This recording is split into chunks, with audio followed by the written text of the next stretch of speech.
Hallo zusammen und herzlich willkommen zurück bei «Hört mal». Ich hoffe, euch geht's gut.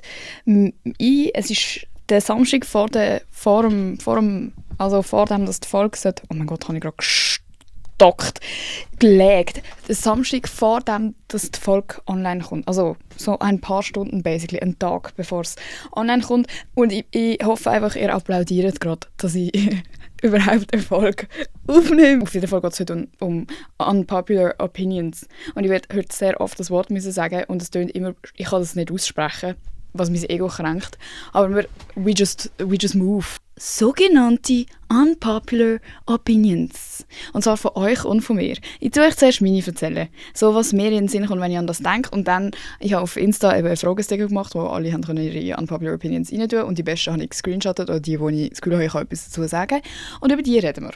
Aber zuerst reden wir natürlich über mich. Ja, Leute, mein ganzes Leben ist eigentlich eine unpopular opinion. Ihr wisst es, ich bin eine kritische Frau. Aber ich habe probiert, mir Mühe zu geben, dass es wirklich...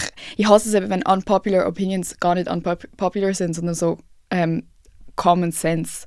So, ja, unpopular opinion, du sollst dein Kind nicht schlagen. Wow! Crazy dude! So sollte es nicht sein. Ich hoffe, keine Ahnung, ihr könnt mir ja schreiben, ob meine unpopular opinions popular oder unpopular sind. Die erste ist sehr aktuell. Ihr hört es immer wieder von mir. All my homies hate Gruppenarbeit und ich finde, Gruppenarbeit ist ab einem gewissen Punkt einfach unnötig und sagt nichts über mich aus. Leistungsmäßig. So, ich meine, ich bin ja an der PH.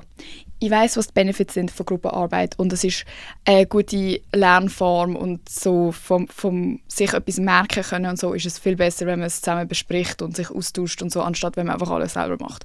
Okay, das kannst du vielleicht bei einem 10-jährigen Golf bringen, aber hört auf, mir als grown-ass-woman an einer weiterführenden, an einem Ort, wo man sich fucking bilden lassen will, einfach egal wo, egal ob an einer Uni, an einer Fachhochschule, egal wo, wirklich, lasst mich in Ruhe.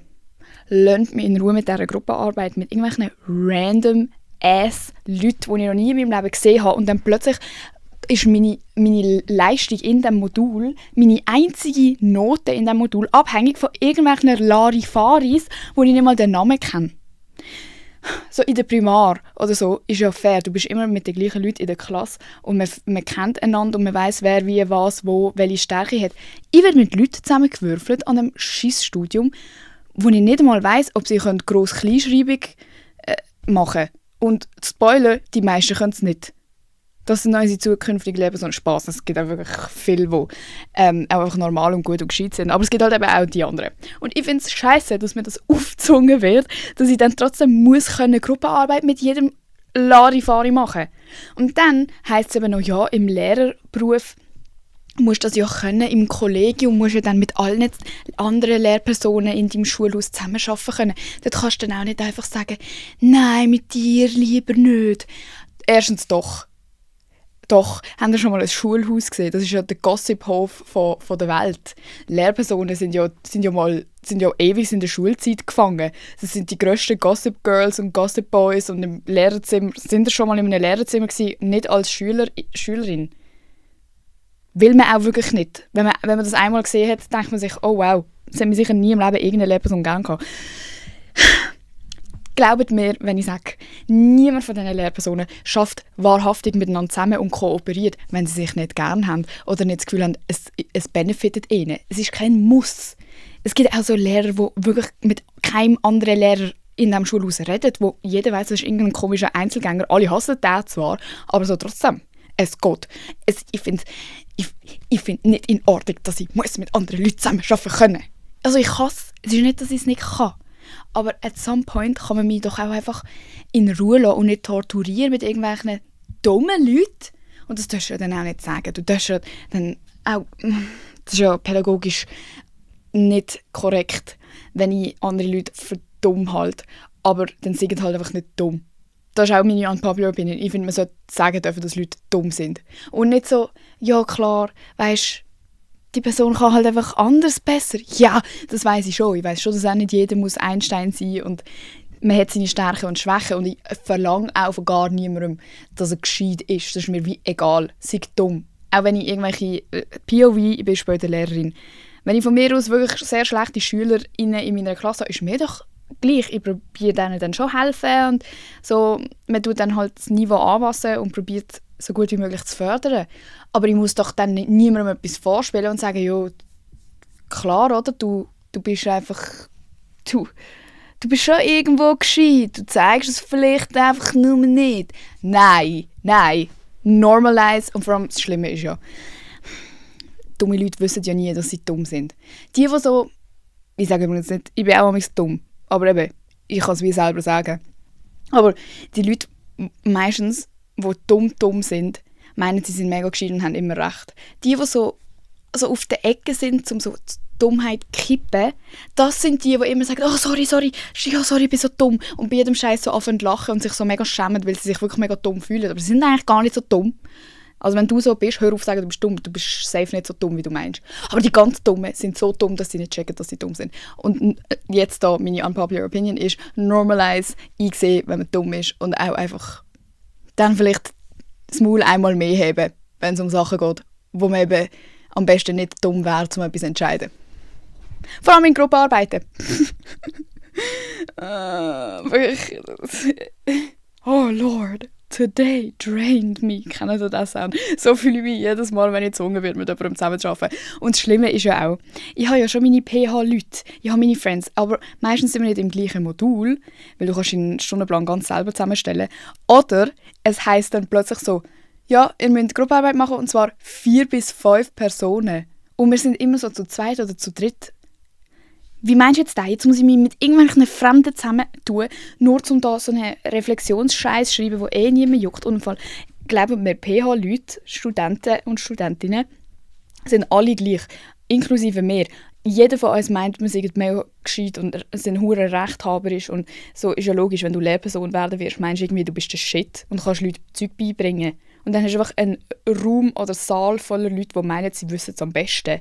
Und dann musst du mit denen so etwas sowieso Unnötiges machen und jeder meint aber gleich noch irgendwie etwas Krasses dazu zu sagen und man kann es aber auch so und so machen. Es ist wie egal, wie wir es machen, weil du kriegst an dieser huren Schule sowieso für jeden Scheiß eine gute Note, wenn du es nicht mega schlecht machst.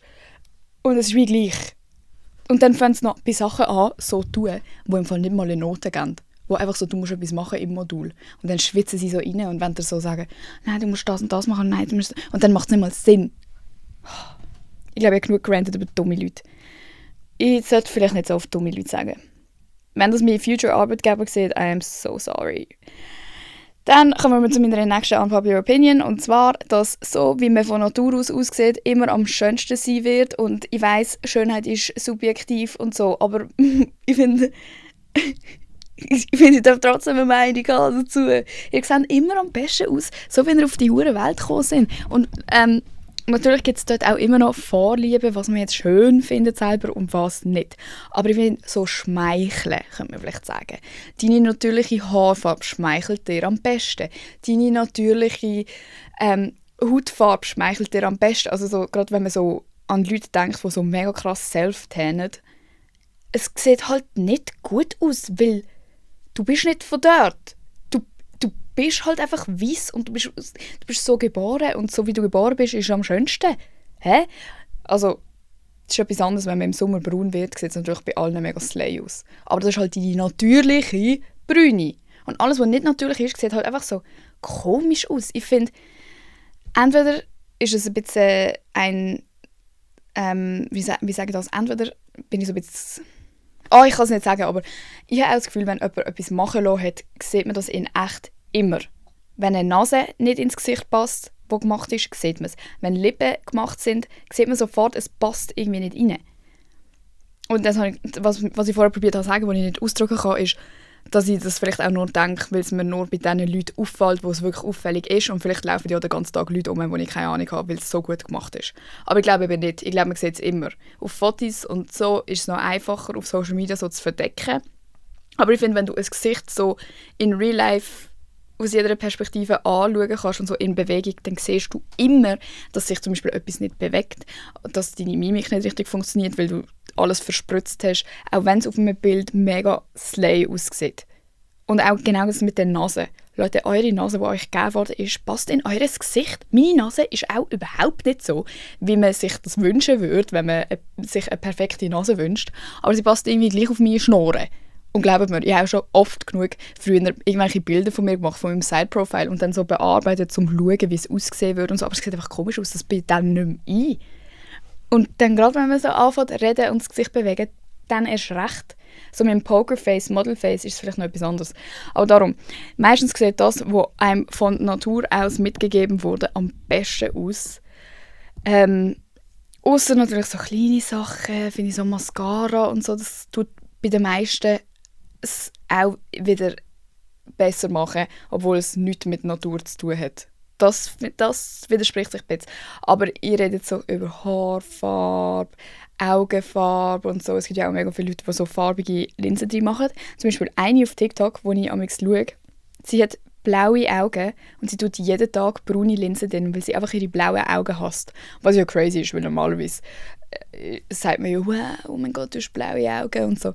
Und sie versteckt jeden Tag ihre blauen Augen und ist so on a journey, basically, um ihre Augenfarbe akzeptieren und nicht mehr immer die farbigen Linsen drin machen müssen. Das ist alles so crazy. Und dann denkt man mal daran, dass wir eigentlich gar nie hätten sollen unser Spiegelbild richtig sehen. So, wir sollten eigentlich, gibt es das alles nicht, die ganzen technologischen Advancements, die wir da anbekommen haben, dann hätten wir uns vielleicht mal in einer Spiegelung vom Wasser gesehen oder so.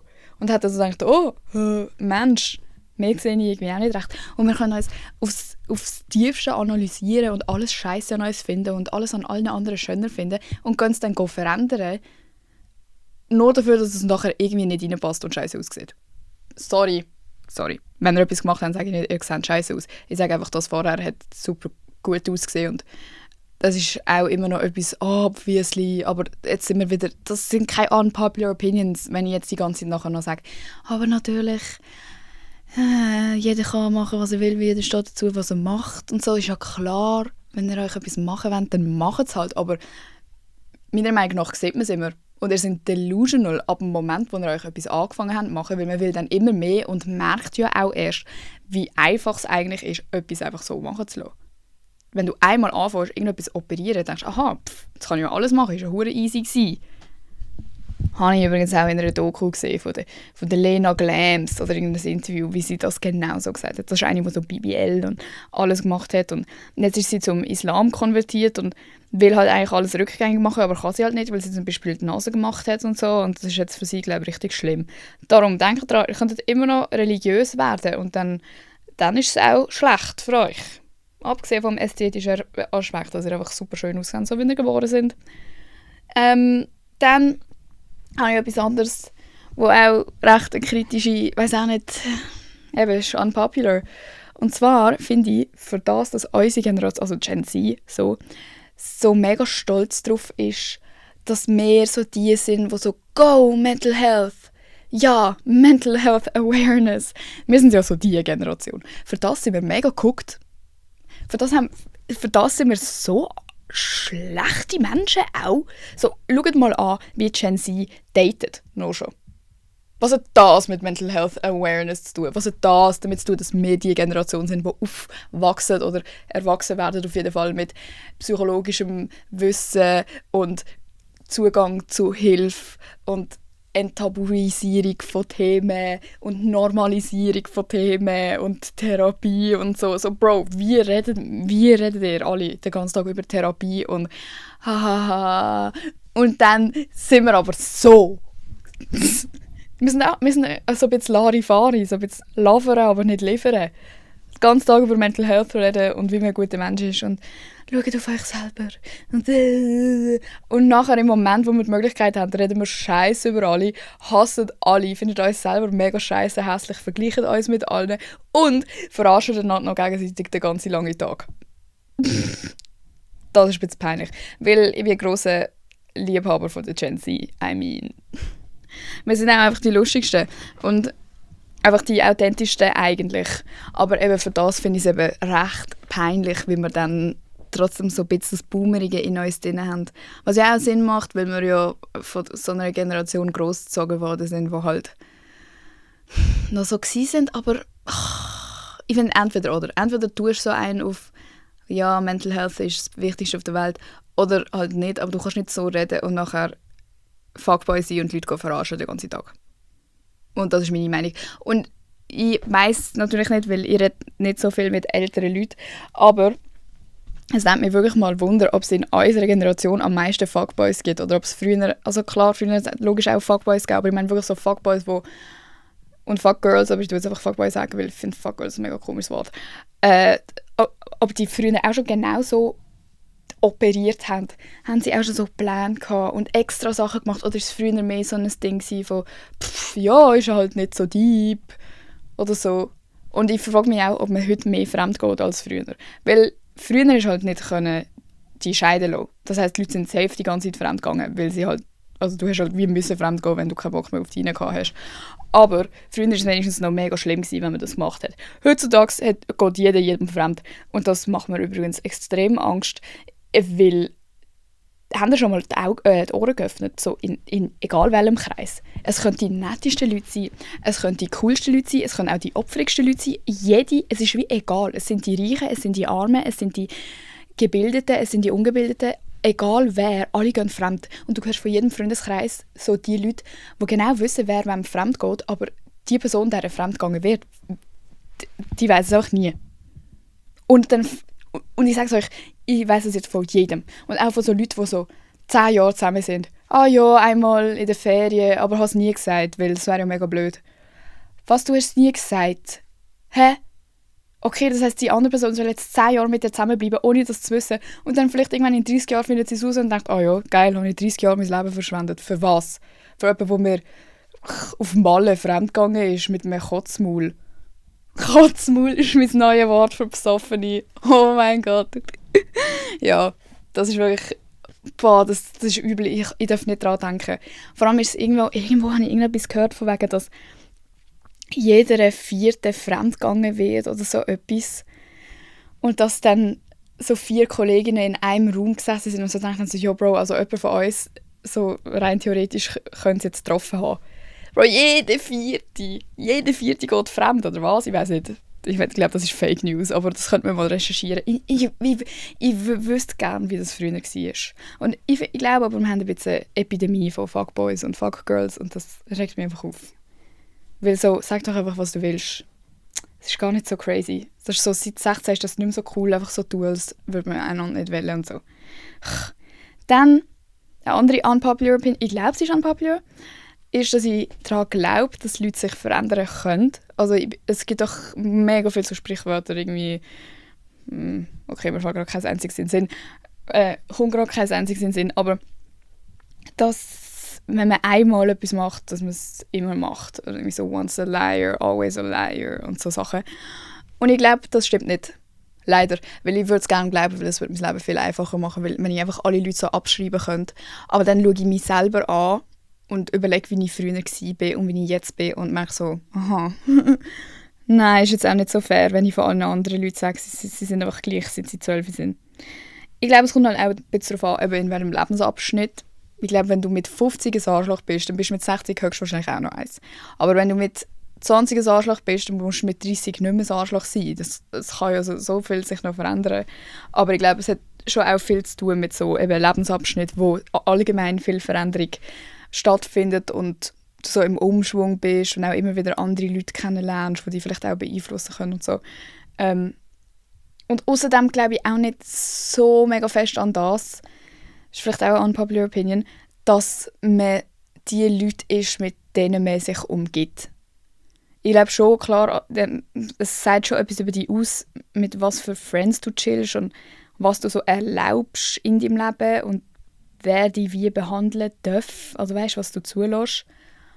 Aber ich habe das Gefühl, das ist auch mehr so, wenn man jünger ist. Weil irgendwann bin ich wie genug alt, um zu denken, ja, meine eine Kollegin macht irgendetwas Verwerfliches, keine Ahnung, kokst oder so.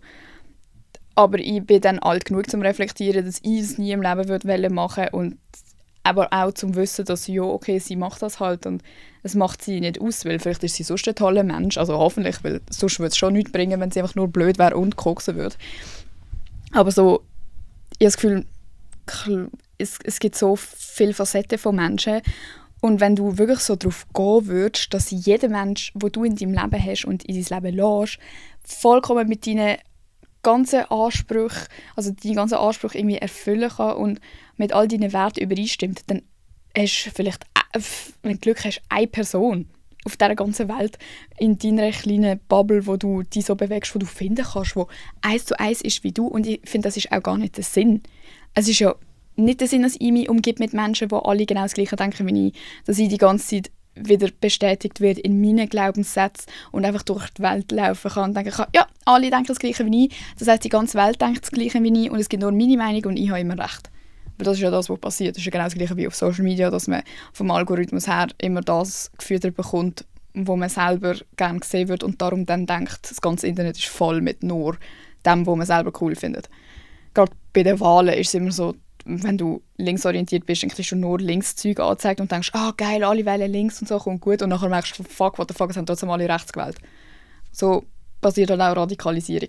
Aber auf jeden Fall, mein Punkt, ich glaube, man ist nicht, also weißt du, so, dass who you are, who you surround yourself with, glaube ich nicht. Ich glaube, es ist mehr schon auch das, eben, was erlaubst du und wie lässt du dich behandeln und wenn sagst du, sorry, nein, das läuft nicht. Das sagt noch mehr über dich aus, finde ich. Aber sorry, wenn ich jetzt eine Kollegin habe, die den ganzen Tag alle anderen Leute anlügt, aber zu mir ist sie legit nicht so, dann Bro, soll sie halt. Wir sehen einander eh nicht jeden Tag. Es ist nicht, als würde ich jeden Tag mit meinen Leuten chillen, wie früher in der Schule. Es ist wie etwas anderes und man hat mega begrenzte Zeit.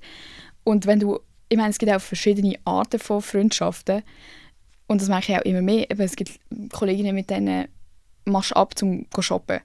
Und das ist mega fun und dann trinkst du noch einen Kaffee, keine Ahnung, und das war es dann gewesen. Dann gibt es Kolleginnen, die triffst du nur, wenn du irgendeine Krise hast und das ist auch schön.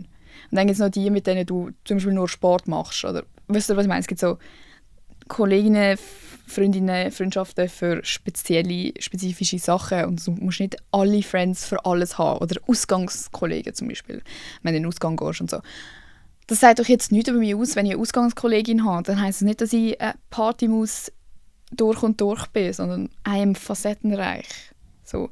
Ich glaube, das Schwarz-Weiß-Denken ist ein mega Schutzmechanismus, auch mit dem eben «once a liar, always a liar» und so «people never change», bla bla.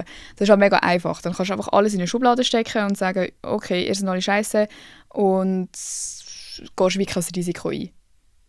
Versus, wenn irgendeine Kollegin von dir Scheiße gebaut hat und sich irgendwann dann entschuldigt dafür, dann musst du dich wie nochmal damit beschäftigen und befassen und verzeihst ihr vielleicht und dann gehst du das Risiko ein, dass sie nochmal genau das Gleiche machen können. Und das würde natürlich hure weh machen und darum machen wir es lieber gar nicht.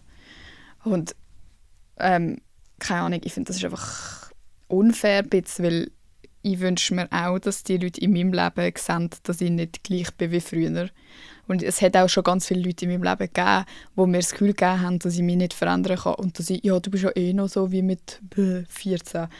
Was mich wirklich zu Weissglut getrieben hat, immer wenn mir das jemand gesagt hat. Weil es mich das mega verletzt hat, weil ich so dachte, Bro, siehst du nicht, was ich alles erreicht habe seither und wie fest ich an Sachen geschafft habe und so. Und wenn dann jemand so kommt und so sagt, nein, du bist immer noch gleich, das ist das Schlimmste, was man sagen kann.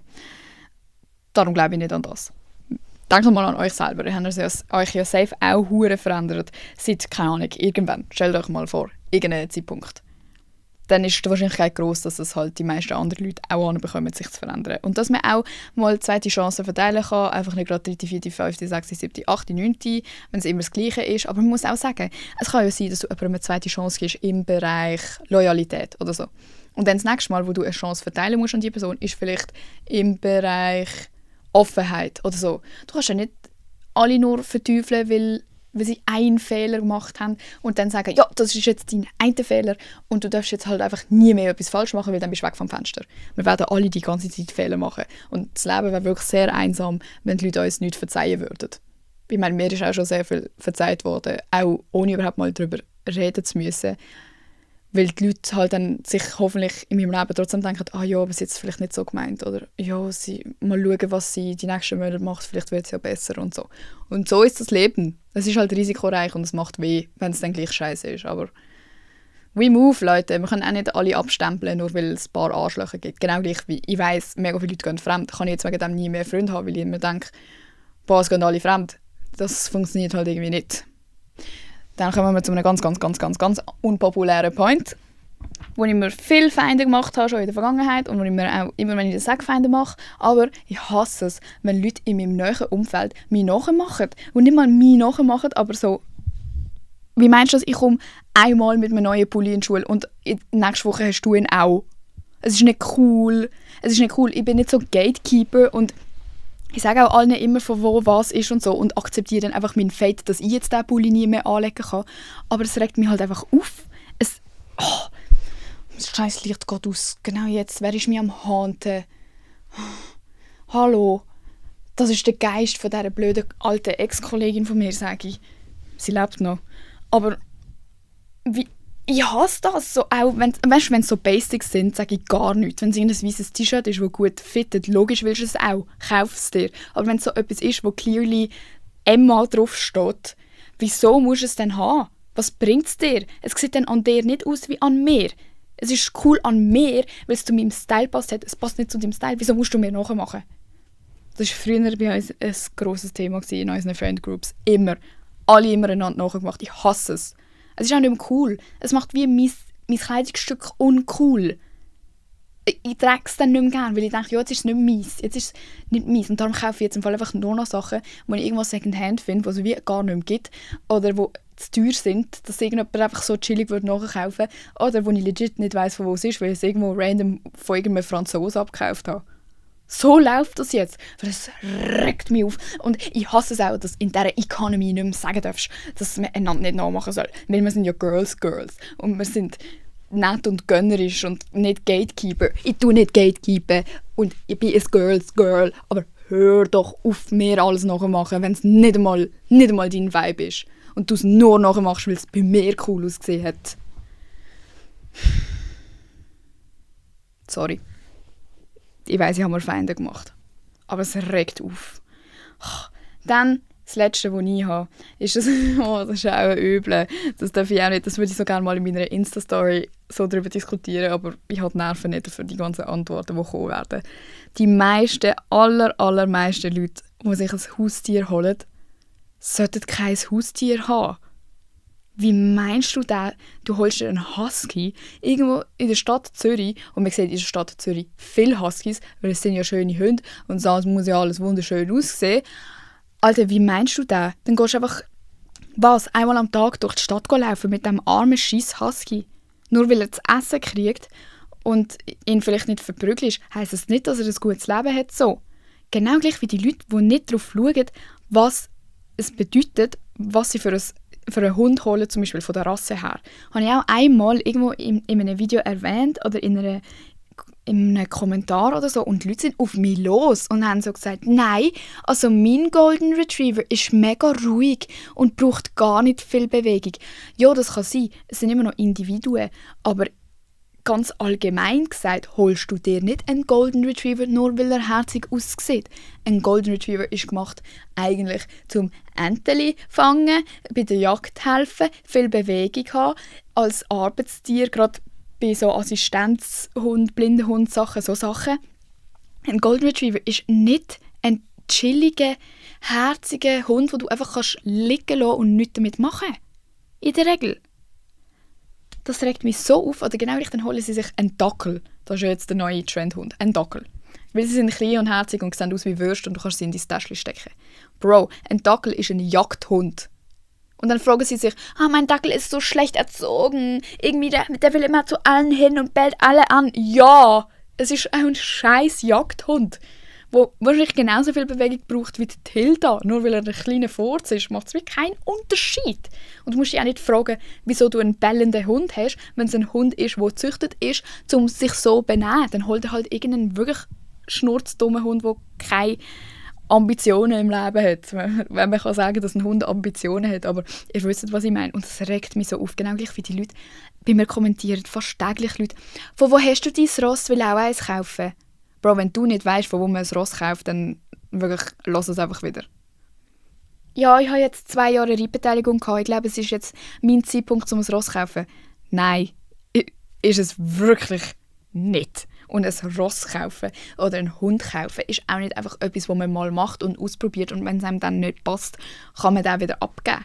Überhaupt nicht. Ich hasse das. Ich hasse es, wenn Leute etwas kaufen und dann wieder verkaufen, wo ein Lebewesen ist. Ich verstand, es gibt Situationen, dort ist es besser fürs Tier und das ist fair, wenn du dann auch schaust, dass, keine Ahnung, dass das Tier an einen Ort kommt, wo es viel besser hat und du die auf das achtest und auch dir das wichtig ist. Aber trotzdem finde ich es fragwürdig, wenn du vor 2 Jahren eine Hundewelpe kaufst und in 2 Jahren landet das Tier irgendwo anders. Was ist in diesen 2 Jahren passiert? Was hast du dir nicht überlegt?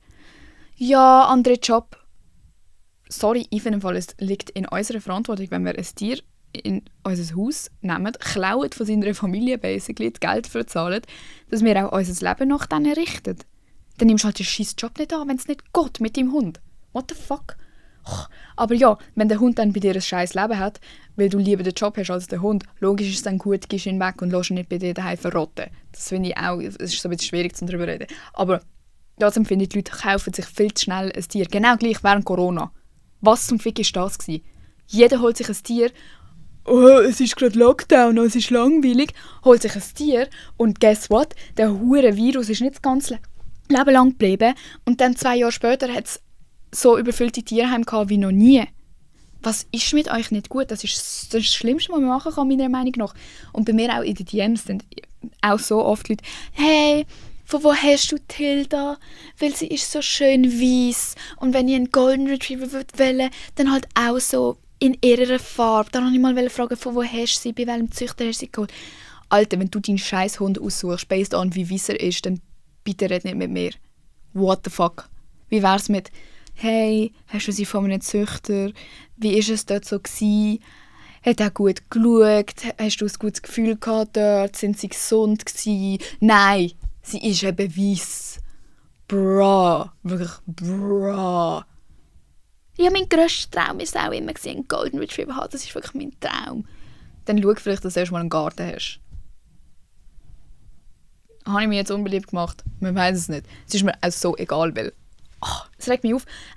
Es ist eben auch nicht so chillig, um ein Haustier zu haben. Du musst dann auch etwas dafür machen. Und wenn du das nicht aufopfern willst, dann keine Ahnung, geh halt mal auf Besuch bei Leuten, die einen Hund haben. Aber so deep ist es dann halt wie nicht. Dann lieber lässt den Hund in Ruhe, das arme Tier. Wir fangen an mit euren unpopular opinions, weil meine eigenen, erstens regen mich meine eigenen am meisten heute kann ich nicht reden. Erstens regen mich meine eigenen zu fest auf und zweitens habe ich auch gar nichts mehr. Eine habe ich extrem spannend gefunden. Ich habe ihr dann auch noch darauf geantwortet und man hat es so ein bisschen geklärt. Aber sie hat einfach geschrieben, Leute, die Gendern nicht einsehen, aber respektieren, sind keine Homophoben. Ich so, Girl, Gender hat doch nichts mit Homosexualität zu tun. Hä? Also, am diesem Fall frage ich mich, was du fickst mit diesen Leuten gut, die im Internet oben sind. So, hä? Leute, die Gender nicht einsehen, aber respektieren, sind keine Homophoben. Sie hat dann irgendwie noch gesagt, ja nein, sie meinen schon nicht Gender mit Lehrerin, Lehrer, sondern so Transgender. Ich so, aha, nein, non-binary ist sie dann gekommen. Dann habe ich gesagt, aha, aber Leute, die non-binary sind doch nicht automatisch schwul oder lesbisch. Dann hat sie gesagt, ah ja, stimmt eigentlich schon, an das habe ich nicht gedacht. What the fuck? Ja, aber so der Point, um das ein bisschen weiterzuführen, dass Leute, die so Gender nicht verstehen und wieso es wichtig ist, aber respektieren, dass die dann nicht zum Beispiel frauenfeindlich sind oder so. Keine Ahnung im Fall. Ich finde low-key, es bleibt eine unpopular opinion und sollte keine popular opinion sein, weil, wie meinst du, wenn du es respektieren kannst, dann kannst du es wie auch checken, wieso es wichtig ist, dass Frauen auch inkludiert werden in unserer Sprache. Dass es nicht einfach, ja, es sind ja eh alle damit gemeint, dann sag's. Dann sag's einfach, es macht dir wirklich nicht weh. Und es wird übrigens, mir regt das auch so auf, ich tue immer gendern, wenn ich etwas schreibe oder so, also gerade so mit Reden vergesse ich es auch, weil es einfach anstrengend ist und ich das Gefühl habe, es ist mühsam zum Zuhören. Aber wenn ich einen Text schreibe, Leute, das ist im Fall, bei akademischen Texten ist das nicht mehr ein Dürfen, man muss. Und dann ficken mit Leuten im Internet immer an, das Video war gut, bis sie gendert hat. Es ist wie nicht mehr eine Option. Es ist nicht ein, man darf gendern. Es ist ein, man macht das und sonst sprichst du in deinem Text actually nur Männer an. Und kriegst Fehlerpunkte, wenn du bewertet wirst dafür, weil du schlecht geschrieben hast. So, pff. Dann jemand anderes hat gesagt, Reiten wird so unterschätzt. Facts. Mega Facts. Und ich habe das Gefühl, auch von Leuten im Reitsport selber zum Teil. Also, ich habe das Gefühl, mega viele machen das einfach so, weil sie können, weil sie das Geld haben, investieren dann aber nicht wirklich zum Beispiel etwas in Reitstunden, sondern hocken dann mega schlimm auf dem Ross oben drauf. Aber es ist ihnen wie egal, weil es ist, ja, gehen wir schnell ein bisschen reiten. Aber sind selber eigentlich mega unfit. Also ich finde, es gehört auch dazu, dass wenn du von deinem Ross verlangst, dass es für dich sportlich ist und die oben drauf dreht und der Sport mit dir macht, dann ist es auch deine Aufgabe, selber fit zu sein. Wenn du oben drauf hockst und nicht magst oder keine Körperspannung hast und dem armen Ross einfach nur in den Rücken reinprätschst, dann sorry, dann finde ich es einfach nur peinlich zum Zuschauen. Weil das hat nichts mit Geld zu tun und du kannst 50'000 Stutz für dein Ross gezahlt haben, aber wenn du nicht mal kannst nett sein oben drauf und eben, ich reite auch nicht, überhaupt nicht perfekt und bei mir sieht es auch manchmal schlimm aus oben drauf und die Leute denken sich bei einer Momentaufnahme, oh mein Gott, wieso hat die überhaupt das Ross? Aber im Großen und Ganzen ist es unsere Aufgabe, zu schauen, dass wir fit sind. Es ist eine Sportart und nicht einfach nur oben drauf hocken und wie ein Herdöpfelsack. Das hasse ich. Aber allgemein wird Reiten sowieso so krass downplayed und ist ja kein Sport. Aber ich habe das Gefühl, es ist halt mittlerweile auch einfach ein Joke geworden. Weil alle sich so triggern lassen von dem, dass es Leute mega lustig finden zum Sagen, weil sie wissen, es gibt immer eine Reaktion auf das. Weil es auch so viele Leute gibt, die reiten. Das ist ein mega beliebter Sport. Und wenn du irgendwo in eine Kommentarsektion gehst schreiben, oh mein Gott, Reiten ist eh kein Sport, dann kannst du darauf gehen, dass 20 Leute dich anficken und eine Diskussion mit dir anfangen. So. Und mich juckt das halt wie gar nicht mehr. Also es schreiben mir auch regelmäßig Leute, die so sind, hey Emma, wie gehst du damit um? Und so bin ich so, das juckt mich überhaupt nicht. Es kommen auch wirklich selten Leute zu mir und wenn sie mit mir anfangen darüber reden, dass mein Hobby kein Sport ist, das ist glaube ich wie klar. Hockst einmal auf ein Ross drauf selber und schaust, wie weh es dir macht nachher. Ja, ich finde, es gibt mega viele Leute, die so sagen, das ist mein Traum und ich will das auch einfach machen, ich will auch ein Ross und so. Und das ist wieder so ein bisschen das Thema von vorher, finde ich, wird auch krass unterschätzt, wie viel Aufwand das ist und wie wenig du effektiv am Reiten bist, wenn du alles andere noch machen musst. Wenn du einen Stall machen musst, putzen musst, wenn du nicht mega rich bist und einfach alles für dich gemacht wird und du am Schluss drauf hocken kannst, dann ist es ein krasser Aufwand, wo eigentlich niemand, der normal arbeitet oder Schule macht oder so, anbekommt, so richtig allein, wo man sich auch einfach gut überlegen muss. Und auch für mich, es schießt mich mega oft mega an, weil es so viel Arbeit ist. Es ist wie nicht mehr einfach nur mal einmal ausreiten. Weil du musst ja dann auch. Es ist ja dann wie unfair, wenn du dein Ross nicht bewegst, weil die brauchen Bewegung und dürfen nicht fett werden und bla bla bla. Das alles wird, glaube ich, auch mega unterschätzt und eben endet dann auch wieder in so unglücklichen Situationen, wo es mega viele Rösse rum hat, die eigentlich gar nicht mehr richtig gebraucht werden und nicht, wo man wie nur noch nicht mehr gerne hat und jetzt ist halt einfach so ein scheiß Ross, weil du es halt gekauft hast. So. Aber ja, allgemein als Sportart, Leute, wenn ihr zulassen noch nie reiten sind, geht mal reiten, einfach nur zum sehen, wie schlimm anstrengend das ist. Und es ist vor allem auch mega Cardio im Fall. Ich kriege fast keine Luft mehr oben drauf, vor allem bei Reitstunden. Und dann darfst du nicht mal Pause machen und dann zwingen sie dich weiter. Und ich habe wirklich schon sicher 20 Mal so einen Moment gehabt, wo ich fast ohnmächtig geworden wäre oben drauf, aber mich nicht getraut habe, etwas zu sagen. Dann gibt es jemanden, der sagt, Situationen extra cringe machen, macht es weniger cringe. Facts. Aber niemand sieht das. Ich mache das eben immer und dann sind meine Leute immer so, wieso hast du jetzt so da? Wieso bist du jetzt so awkward gewesen? Das war mega komisch gewesen. Sag ich, das habe ich doch jetzt extra gemacht. Ihr habt alle nicht geredet. Dann kann ich ja wohl sagen, oh mein Gott, wieso redet keiner? Fang mal an reden. Ihr seid die Komischen.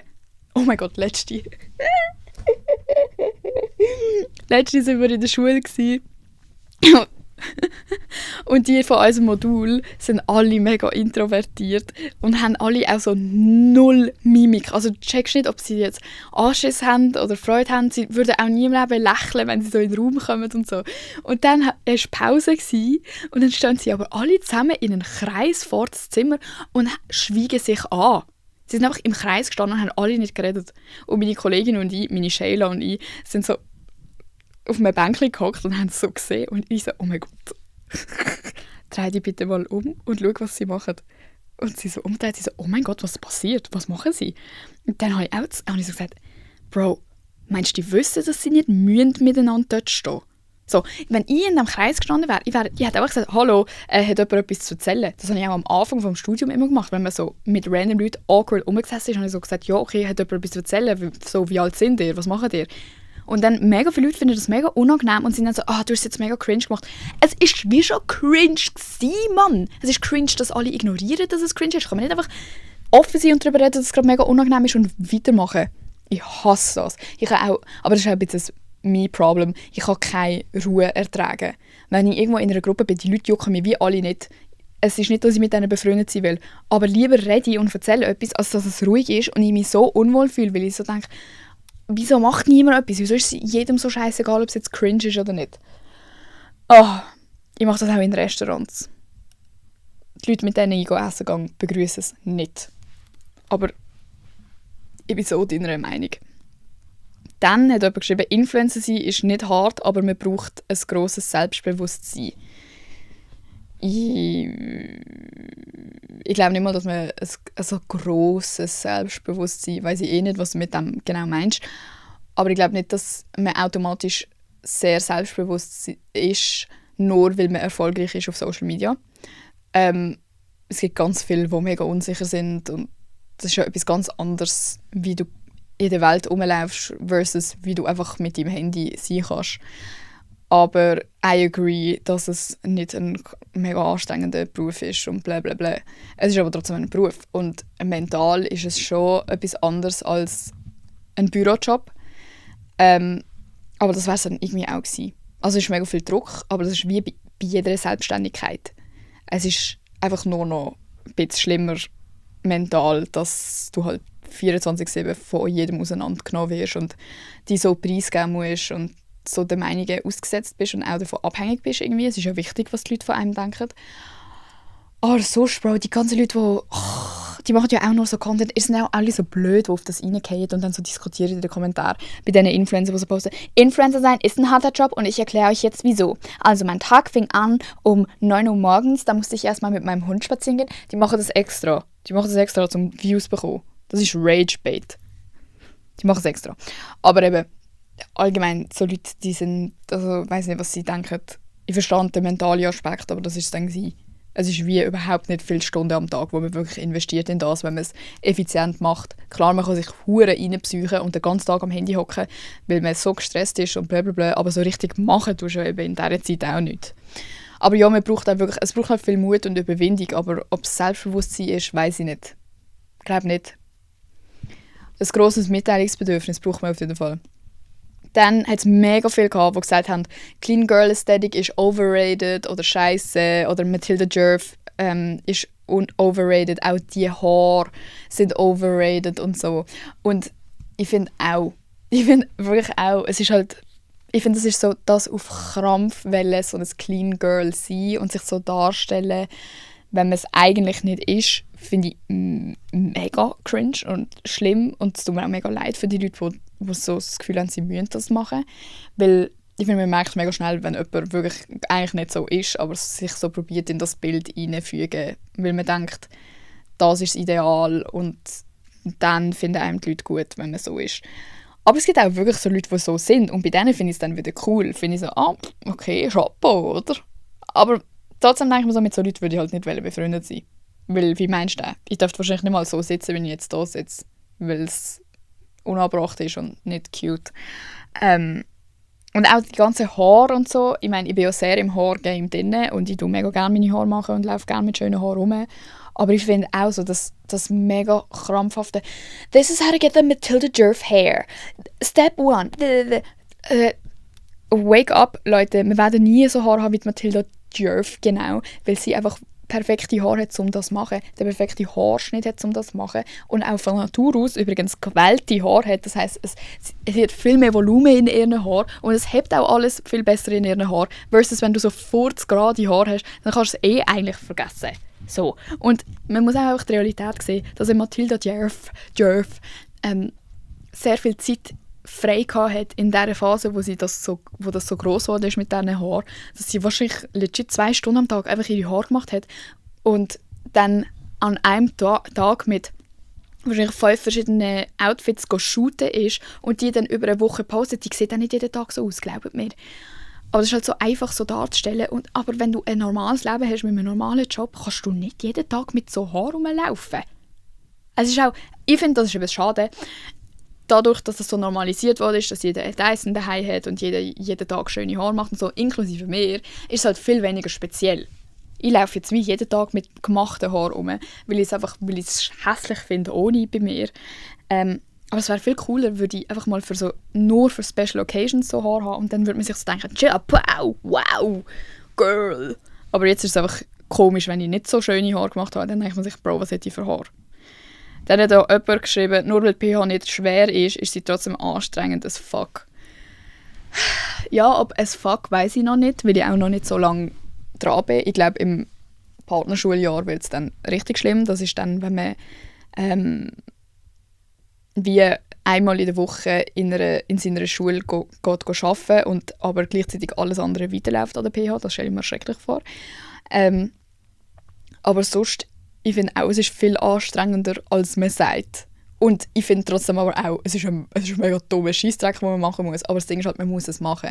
Und es ist noch viel mehr so das klassische Schulding als zum Beispiel an der Uni.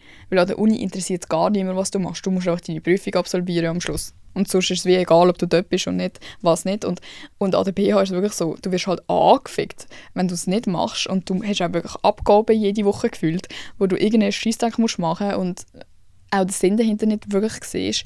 Und du wirst halt so mega kontrolliert und es hat ja auch noch Präsenzpflicht und so. Und das wird halt schon recht anstrengend. Ich finde aber trotzdem, so es ist mega machbar und ja, aber es ist definitiv nicht so chillig, wie das so vermittelt wird. Ich würde aber trotzdem sagen, im Vergleich zum Psychologiestudium ist es ein Träumchen und ich würde es nie im Leben täuschen. Dann nehmen wir noch das Letzte. Frauen ansprechen geht nur, wenn man gut aussieht. Ich sage dir jetzt mal, das ist eine popular opinion. Das ist nicht mal so unpopular. Logisch. Alle First Impressions gehen vom Aussehen aus. Das ist meine unpopular opinion vielleicht, aber meine nächste unpopular opinion als Antwort auf das ist, ich will von gar niemandem angesprochen werden. Auch nicht, wenn du ein krasses Model bist, darfst du es vielleicht mal probieren, aber auch dann, was sagt dir, dass ich down bin, zum angesprochen werden und jetzt da für die irgendwie weiß auch nicht. Ich hasse es einfach. Können wir aufhören und ansprechen? Also können Männer aufhören, Frauen?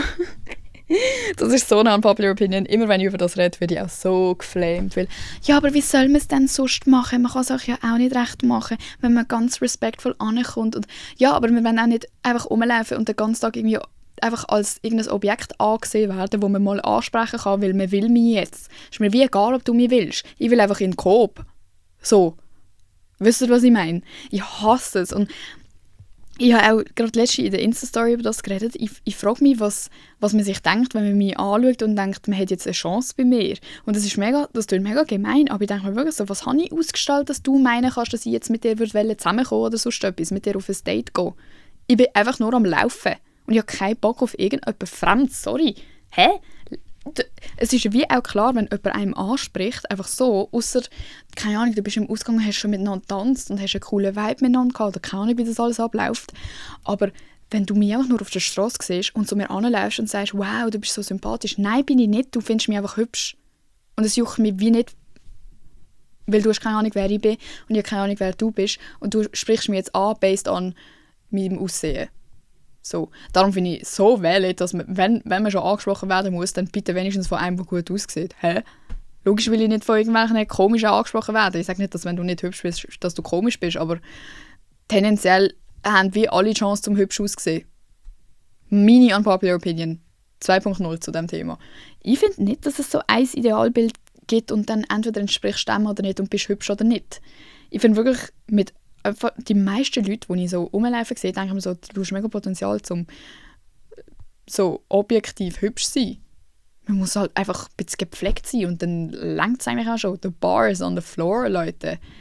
Aber wir wollen halt nicht den ganzen Tag belästigt werden und angelabert und wir wollen einfach unser Leben in Ruhe leben. Es ist so schwierig dran. Geh halt auf Tinder, Bro. Jetzt habe ich mich wirklich unbeliebt gemacht. Die schlimmste Folge auf der Welt. Nachher hassen ihr mich alle. Wenn ihr sonst noch Themenvorschläge habt, Leute, schreibt mir immer. Folgt «Hört mal» auf Insta. Sonst mache ich Auge auf euch alle. Habe ich schon in meiner Insta-Story mal gesagt. Ich finde, ich darf euch erpressen, weil ich mir immer Mühe gebe, um hier reinlabern ganz allein. Mich offenbar da. Und eben geben wir bitte Themenvorschläge, weil ich weiss nicht, was ihr gerne hören würdet. Sonst erzähle ich halt einfach nichts mehr. Und dann schiessen wir mich wieder zusammen in die DMs. Es ist so ein Hin und Her. Ich schiesse euch mal zusammen, ihr schiesst mich mal zusammen. Ich finde, das passt. Vergesst nicht, den Podcast auch mit 5 Sternen zu bewerten oder sonst einfach Silo, wenn ihr nicht 5 Sterne geben wollt. Finde ich nicht in Ordnung. Die Bewertungen sind vor allem da, dass ich Big Bang machen kann mit Werbung und so. Dass ich kann sagen, ich habe eine krasse Community und so, die da zulässt und Werbung hören will. Und support your local small businesses. Female business. Ich hoffe, es hat euch Spass gemacht. Bis nächstes Mal. Danke fürs Zuhören.